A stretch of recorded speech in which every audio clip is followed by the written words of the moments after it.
درنو لیدونکو سلامونه او ښې چارې. زه ډاکټر بهیج عثماني یم او دا د مورولي پلارولي د لړۍ 23مه برخه ده.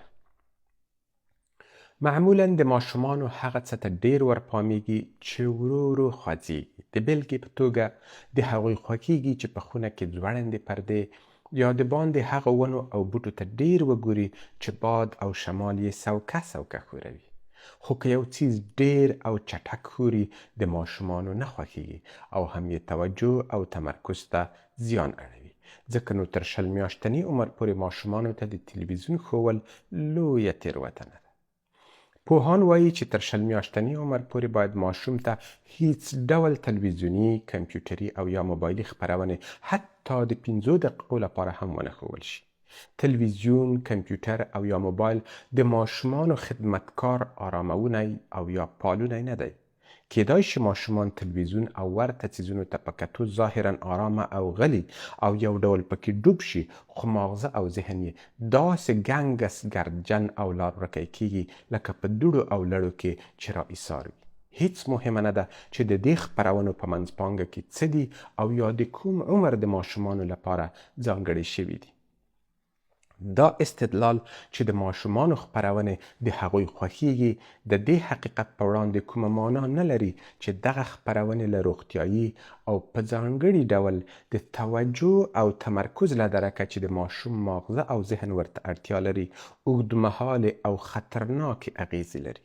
یو ځل بیا تکراروم چې تر 20 میاشتني عمر پورې باید د تلویزیون او بلې هر ډول داسې وسیلې خطر ته متوجه اوسئ چې انځورونه، صحنې او پیښې کې پکې په ډیره چټکتیا اوړي را اوړي.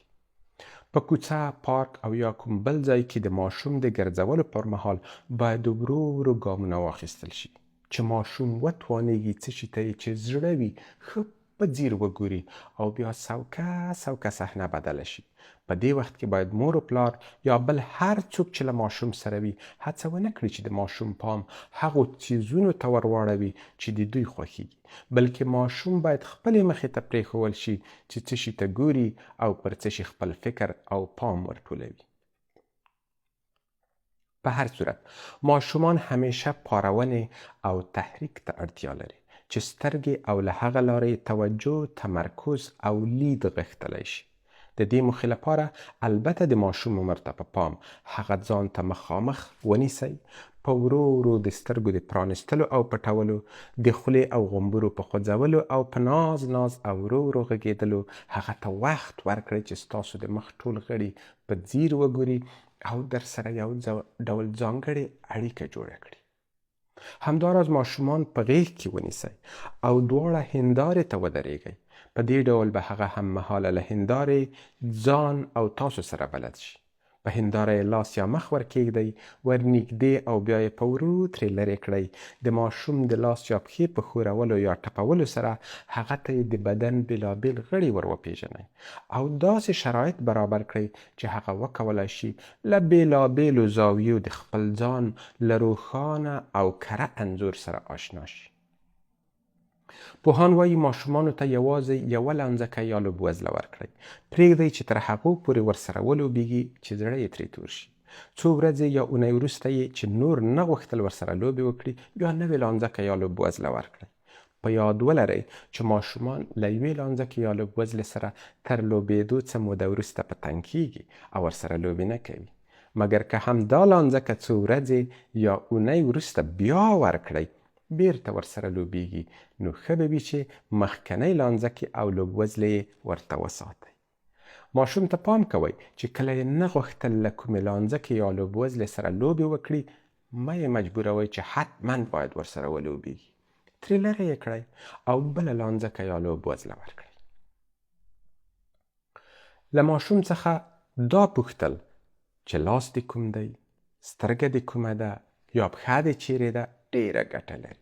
په پیل کې به ماشوم ته ګرانه وي چې ستاسو پوښتنې ځواب کړي، خو که تاسو د همدې پوښتنو د کولو پر مهال د لاس پر پښه، پوزه او نورو غړو باندې ورکېږدئ، له څه مودې وروسته هغه کولی شي دا غړي وپېژني او ستاسو پوښتنې ځواب کړي. په زانګو کې راځوړند یو څه رڼه ځلانده او ورو ورو خوځېدونکي څیزونه د کابو 2 میاشتو د ماشوم پام جلبولی شي. ښه به وي چې دغه څیزونه تر ډیره د سره او تور رنګ یوه ګډوله وي. نقشونه او انځورونه ورباندې وي. له دغسې توکو سره ماشوم آرامه او سوکاله وي. پام مو وي چې له حد څخه په زیات تحریک او پارونه کې ځینې وختونه ماشوم توجه او لیوالتیا له لاسه ورکوي او یا د معلوماتو او سپارښتنو د ډیروالي له کبله ګنګس او لار رکی کیږي او په دې ډول د ازادۍ او آرامښت انتخاب له لاسه ورکوي. نو ځکه د دې پارونو او تحریکونو کچ باید زموږ د غوښتنو او لیوالتیاو له مخې نه وي، بلکې د ماشوم له وړتیا او ظرفیت سره باید تناسب ولري.